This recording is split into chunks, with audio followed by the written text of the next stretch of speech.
Hello and welcome back to Up the Villa Match Preview, Spurs v Aston Villa, which feels like it's been a lifetime since Aston Villa beat Burnley. I felt like halfway through that international break, I was on some sort of I was on a downer. I didn't know what to do with myself. I was like turning left and right and there's no Villa and I'm thinking, what's going on?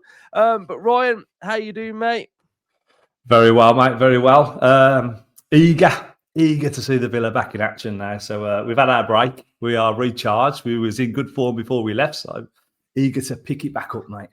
Yeah, chomping at the bit for us to be back in action. And one game at a time. Spurs up next. But the next three, Premier League, we're talking. We've got Spurs, City and Liverpool. And we're going to find out a little bit more about the 25-26 Aston Villa Premier League team come the end of those three games. So how are you feeling about Spurs and how are you feeling about these three games in general? Well, what's our goal, Luke? What is our aim for this football team? And it's to compete, isn't it? It's to compete with these clubs. And yes, they are three of the top five coming up, but our form has improved, Subconsciously, I was thinking about this run of games, and I think our little sticky start to the season got us very, very nervous because we knew this was coming. But look, we've scored 5 goals in the last 2 games, won the last 2 back-to-back. So tails are up, and we'll get into the Spurs game, but I do think that's a winnable game. City at home, we've got a good record against them. We've got a good record. I think arguably that might be our toughest game. Yet to make my mind up on that. But with Liverpool away, I feel like they're offering up chances. So I'm excited. And maybe to put a total on it, 5 points would be absolutely amazing because that would mean we're undefeated. But I think positively, we've got it in us to maybe win 2 of the 3, but or maybe just one of each, win 1, draw 1, lose 1. Who knows? But I'm excited. I'm excited for the challenge, Luke. Yeah, I think that's the right word you've used. It's a challenge, and you'll kind of see like where we're at, and I'm really intrigued to see what happens because I think I look at the start of Aston Villa season, and we don't need to go over like what's happened, and we've been poor, and then we've kind of turned it round, and we look more like an Emery team. But I think of the games that we've played, and barring say Crystal Palace, who probably thought they could beat us, we're coming up against teams that are trying to set traps against us, trying to nullify us, try and defend in a low block, not allow we've had a lot of possession, etc. And now we're playing teams that are gonna probably think they can beat us. They'll focus on themselves, not just on us. And actually feel like on the flip reverse of that can have its advantage for Aston Villa as well. So I think sometimes when I'm looking at games, Rodgers might be shut out a little bit and he might be sort of locked in with 2 players on him. We may find more space on transition and he might be able to open up the pitch a little bit more. So even though I think you can look at it and go, oh, Villa have had an easy start, I don't buy that at all anyway, because I think every team in the Premier League is sort of really difficult, and you can lose to Burnley, you could lose to Brentford. We lost to Brentford, but then you can go and beat Man City. So my question to you, Ryan, is do you feel like the next opposition in Spurs, City and Liverpool, do you think that sort of allows us to tactically change a little bit and probably be a little bit more, have a bit more like a killer edge and transitional football and just a different vibe? Do you think that will happen or not? The word I was thinking of was transition, just as you just said. You took the words right out of my mouth. And if anything, I think it will be more, beneficial to the final third. And really for Morgan Rodgers, because he has been... That's the player that I'm thinking of. Yeah, because he has been identified as a threat. And it's something that he's probably not encountered in his career. Middlesbrough sort of kind of flew under the radar there as well. And really, it's probably the first time he's had full focus on him. And, he has been shut out of a lot of games and he has struggled to cope with that. But Emery has kind of helped him. He kind of helped him on the last game where we introduced Malen to the attack and it opened up space for him. And I thought Morgan Rogers was terrific against Burnley. He created, he had a hand in both goals, assist for one of them. So, you get Morgan Rogers into space and you get him on the half turn, and that is where he excels. Thomas Tuchel done a great interview and reeled off all his strengths and his power and his physical ability. And these are the type of games now where, like you say, teams are more dominant. We'll expect to set a tempo and expect to be the dominant team. And for us on transition, it'll be nice to see. It would be nice to see Rodgers in sort of full flow. And I think defensively, we've been very, very organised this season. We are comfortable in possession. I fully trust our build-up and what we're trying to do. Yes, the pressure will ramp up. You're on the ball. You're going to be pressed more. You're going to be closed down a lot quicker. But I feel like that part of our game is set, and I think we've been really good at that all season. So I feel like we're in good shape. We're in good shape to tackle these 3 games. Yeah, I fully agree. My next kind of point is that I was leading on to what do you want to see from, say, Spurs? We'll use Spurs because I think we've got to look at the team that we're coming up against. I kind of feel like with you that we've built a good solid base. I trust our build up and I trust the way that we move the ball. I trust the way that we get set structurally. But I think the next test now is doing that against better teams, better opposition. I think that's the big thing for me. And I think another big point and a part of our season so far, which I think kind of goes under the radar a bit, is that defensively, we're actually really good. We're keeping clean sheets in multiple competitions. We're hardly conceding goals. Better opposition will mean that they probably test us a bit more, but I kind of want to see a little bit of resilience as well, more resilience from us, that if we have to suffer in a game, that we can come out of that and grow. And I think just look fluid going forward as well. So what do you kind of want to see against Spurs? What type of performance? Because I've got written down here as well that somebody's getting Unai'd. So I don't know who it is. Probably going to be Spurs. But I feel like someone's getting Unai'd pretty soon. I'll tell you what. I'll tell you what's probably giving me confidence and positivity heading into these games. Not just a lack of club football and me buzzing to be back, but you talk about someone getting Unai'd, and I think Robin van Persie was the first one. I think what we did at Feyenoord, I was super impressed because that there big occasion, real big raucous crowd, and they had a go at us, didn't they? Feyenoord, they had a go at us. We sucked it up. Yeah, we had to defend and some last ditch tackles, but we managed that game super well. And then we nullified the crowd, we nullified Feyenoord, we went and won the game. And that to me, I thought, this is why we are labelled as favourites for that competition. And we looked like a team that had got to the quarterfinals of the Champions League. So that sort of performance is definitely what we're gonna need in these next big 3, and it's interesting for me how we approach it, because I really like the setup against Burnley. I thought introducing Malen into that attack just give us a different dimension up front, and the balance was perfect. And I thought the structure really suited our team, and they went from individuals to being collectively strong, and I back that team to go and do it again. Would this be the right team for Liverpool away? Probably not. Arsenal's away? No. But I feel like it's a good matchup for Tottenham. Yeah, I agree. And I am, by the way, I am doing a real big in-depth tactical episode on Tactical Look about Spurs. So over the international break, I have been studying Spurs. So that's what I have been doing. But thoughts on Spurs then, Ryan? I'll get your thoughts in a second. But, I think we are both admirers of Thomas Frank. We've admired his work at Brentford, along with a couple of others like Silva and Iraola.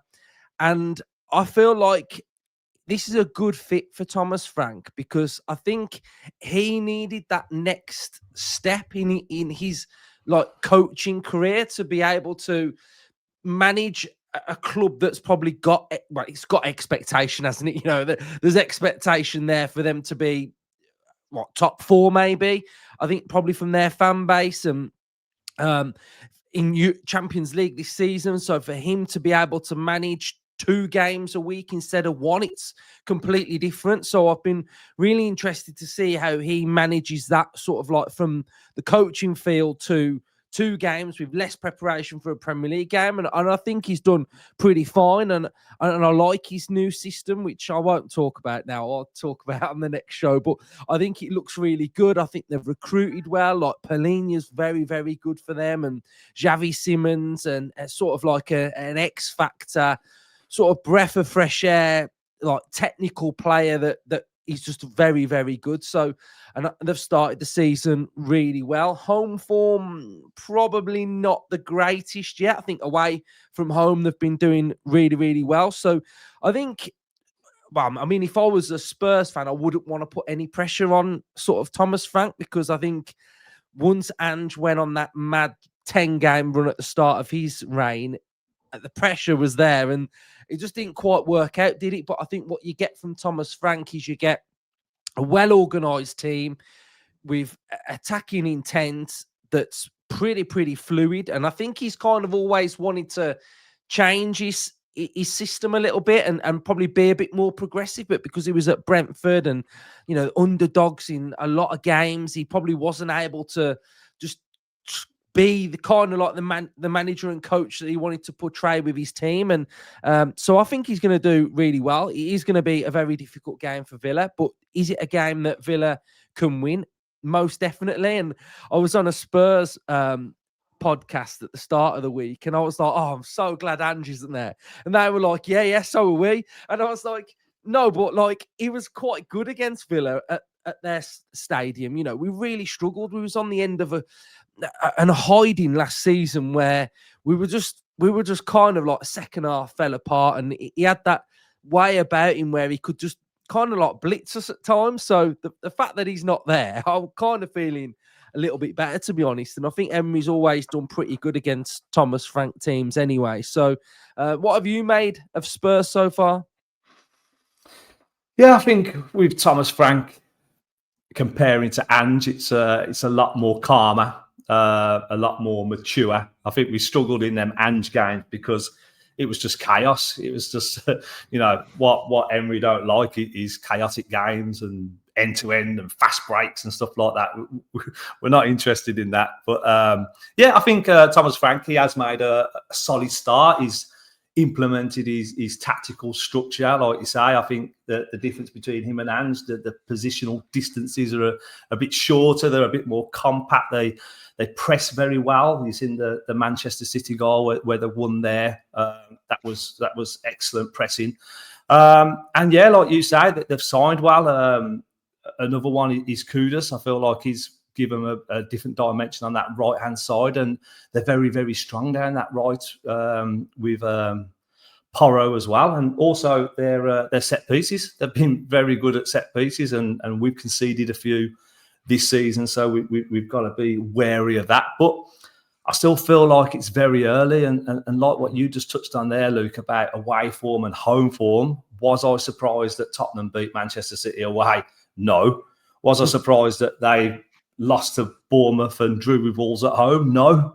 It's very early in Thomas Frank's Spurs career, but he's got his base in. But I felt like, especially the Bournemouth game as an example, there was a lot of in-game tactical positionings that players weren't quite sure on, what zones and where they can follow players and stuff like that. So there's a lot to work on for Thomas Frank. I feel like in that Bournemouth game as well, they pushed them down the left-hand side where they're a bit weaker, and they were trying to work out how to deal with things, and that will evolve over time. And it's like the away performance against City where you can stay tighter, you can counter, you've got kind of less pressure on you away from home, and I think that suited Thomas Frank, and I think it suited Spurs. But at home, you've got to be the more dominant team, you've got to be more progressive, you've got to set that tempo, and I just feel like they're struggling a little bit to maybe not to do that, but to deal with the plans that opposition teams come with, to deal with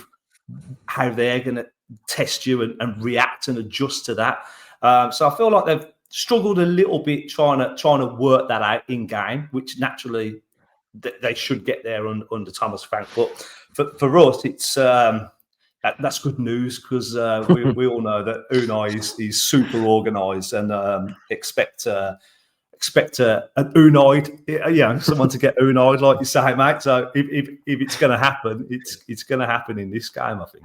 Yeah, I feel like when you're talking about Spurs, and I've been watching them quite a lot, I feel like they give you a chance. Like, you're going to get a chance, whether you can go 1-0 up, or whether if you're 1-0 down, you can create opportunities like that. I don't feel like they're this formidable team that can just shut you out. And like you're kind of saying, I don't think you're getting like full 90-minute performances from Spurs at the minute. I think you're kind of getting maybe like a 60, and then a 70-minute point, and the rest is like you can work around it. So my question to you, really, I feel like I know the answer, but like, how do you think Unai is going to approach this game? What do you feel like Unai's setup's going to be? Like, what's his mentality? Because we've kind of had a real good game against Burnley, and you kind of touched on like Malen might not start every game, etc. So how do you feel like Villa will attack this one? I feel like Bournemouth, and I'll keep going on about Bournemouth, but I feel like they set an excellent example when they went to Spurs. They were structurally set to disrupt Spurs' build-up. They did that super well. Villa are capable of doing that. They were structurally set to attack after winning a duel and after that disruption and winning the ball back, and that was something that was really giving me confidence that we could go and do the same thing. And my boy Semenyo, like I love him. He's my favourite fantasy Premier League asset at the minute. But like him in that game, in between the lines, he was absolutely superb. And like watching the highlights, I'm thinking, that's where we got to get Rodgers into space and let him attack, because sort of like structurally Spurs were a little bit too rigid in between like their midfield and defence, and whether a midfielder can drop into that defensive space and stuff like that. So for me, Rodgers is up there, and I know I've touched on earlier about the Burnley game, but I feel like that different dimension of attack with Watkins and Malen and Rodgers, it's sort of like freed up Rodgers. It's sort of, we managed to occupy defenders, and I feel like it would make our press better away from home with them free, especially against Spurs. Again, it's hard to drop anyone, I think, from this Burnley performance. It was like I think it was my favourite performance of the season. I think it was our most complete. I think it was really balanced with Bogard and Kamara. It allowed our fullbacks to push on. It allowed Pau to push on high and find killer balls. And I think if we can sort of use that tactic and use that progressive attitude away from home, we know we like to sort of nullify the game and keep it tight and keep it 0-0 and try and implement our game on it. But I kind of seen at Feyenoord how we can do it, and I feel like we can do the same again here at Spurs. So I think we've got a winning team, we've got a lot of confidence, and I feel like you've got to let that momentum roll and bring it on into the next game. And, they looked free and they looked mobile. And I feel like that's how we've got to rock up for this one. Yeah. So I'm gonna play a little bit of a game with you then, right? So I'm gonna ask you a few questions about not partnerships, but individual players in each position, because I do feel like we've got 2 players for each position. My first question to you is John McGinn a firm, and I know this might sound a silly question based on how well he's been doing, but is he a player that plays every single game for Aston Villa when everybody's fit? No, I don't think so. I think he's played an awful lot of football already this season because a lot of people haven't been fit, and he's accomplished to play in a lot of positions. We've seen him in the 10, on the right, on the left, in the middle. We've seen him all over. And if everybody's fit, I don't think he starts game after game after game after game. There's not many in our squad that will go game after game after game. You're probably looking at your Konzas, your Kamaras, maybe your Tillemans, your Rodgers. But McGinn, I think that's asking a lot. I think we've asked a lot of him already this season, but his input when he's playing and his experience is absolutely invaluable. So I'd imagine the big games he'll definitely be knocking around. But we kind of need to learn to play without him at times as well. Without that leadership, and for others to step up as well. So if he did get injured, suspended, you need to be able to deal with that loss of leadership. The reason why I asked this question is I'm sort of preempting my team selection, and I'm thinking, for me, I'm going Kamara covering Pau. So Kamara not double pivot. It's not really double pivot anymore, is it? But it's like Kamara on the left of the midfield too, and Bogard. I'm probably going Rodgers on the left, Watkins up top, if fit, with Malen down the middle. Then that leaves me with one position left, and it's McGinn on the right. Now, McGinn's been playing on the right and doing well. Maybe I think he probably would go with McGinn for this game because they're pretty strong on both sides anyway. So he's covered with Cash, or Guessand could play. But that's kind of like he's only playing because we've possibly not got injuries, but in the sense of, if he wasn't to play on the right, where's he playing? He's been doing very good in the midfield too, but I really want Bogard to play. I want Kamara to play. If Bogard doesn't play and Tielemans is fit, you go with Tielemans. Like Elliot, where does Elliot play? And so I'm kind of thinking like, it's just like where does he play now? And it's really weird to talk about because he's been playing so well. But I actually feel like at the minute he's probably been really benefiting from like squad injuries and sort of like he's been going in the midfield too because Tielemans was out, and then when Bogard was put in there, he went on. Do you get what I'm kind of saying? So I just kind of feel like, is this what he's going to be now, McGinn? It's sort of beneficial if we get injuries, or he can't play on the right every game because I don't think that would probably suit every opposition, would it? So yeah, I'm just want to get your thoughts on that, really. Yeah, I think on the right against Burnley, it worked because obviously you've gone for 2 up top. And you've got Malen, who, he's not a 9, he's not a 10, he's not a winger, he's not a false 9. He's Donyell Malen. And like Unai's comments after, he's been trying to find the structure to get him in. And I think McGinn's sitting in that sort of, it weren't quite right wing. It was sort of like, he was in that right area, but he'd more float inside and give us that like stability there in front of Bogard.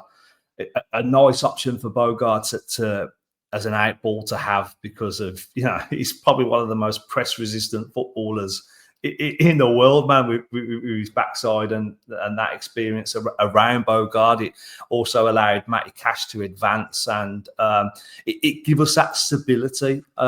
Whereas if you was to put, say, an Elliott or a Guessand in there at the minute, I don't think you'd have that type of midfield bite that, you know, they're more advanced midfielders. So I think McGinn, when we kind of use this tactic, is the more suitable. But if the central midfielders are fit, then it's hard. It's hard for him to get in there. But you know, we've been talking about this probably for 12 months, and he always just seems to get in because there's always a space to fill or whatnot. I don't think he was as effective on the left side at the start of the season. His best football has come in the middle, but